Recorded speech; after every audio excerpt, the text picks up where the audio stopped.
മോനെ ജാട പച്ചയ ജാട. അണ്ണാ നിങ്ങൾ അറിഞ്ഞ ടെസ്ല കമ്പനി പുതിയ റോബോട്ടിനെ ഇറക്കുന്നത് 10 പൈസ ശമ്പളം കൊടുക്കാണ്ട് വീട്ടു ജോലികളെല്ലാം ചെയ്യുന്ന റോബോട്ട്. ഫ്രീ ആയിട്ട് ജോലി ചെയ്യാൻ സൂപ്പർ സ്റ്റാറിന്റെ മോനോ? സുജി ചേച്ചി കേൾക്കണ്ട, ഇതേ വേറെ സംഭവം. നമ്മുടെ മറ്റേ ഇലോൺ മസ്കില്ലേ കഴിഞ്ഞ വർഷം ബഹിരാകാശത്തേക്ക് റോക്കറ്റ് വിട്ട മനുഷ്യൻ, അങ്ങനെ ഇറക്കുന്ന റോബോട്ടാ. ആയ കാലത്ത് ഞാനും ഒരുപാട് റോക്കറ്റൊക്കെ വിട്ടിട്ടുണ്ട്. അതേത് റോക്കറ്റ്? മറ്റേ ക്രിസ്മസ് ന്യൂ ഇയറിനോ? ഓ അതാണ് അണ്ണ.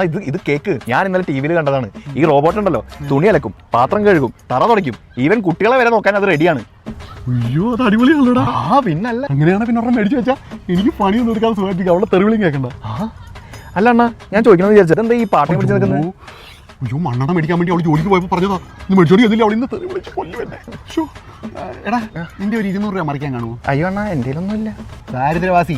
എടാ 10 പൈസയ്ക്ക് നിവൃത്തിയില്ലാത്ത നീ ആണോ റോബോട്ടിനെ മേടിക്കാൻ നടക്കുന്നത്? പണിയെടുത്ത് തിന്നാൻ നോക്കടാ. പൈസയില്ല കയ്യിലൊരു നയാ പൈസയില്ല.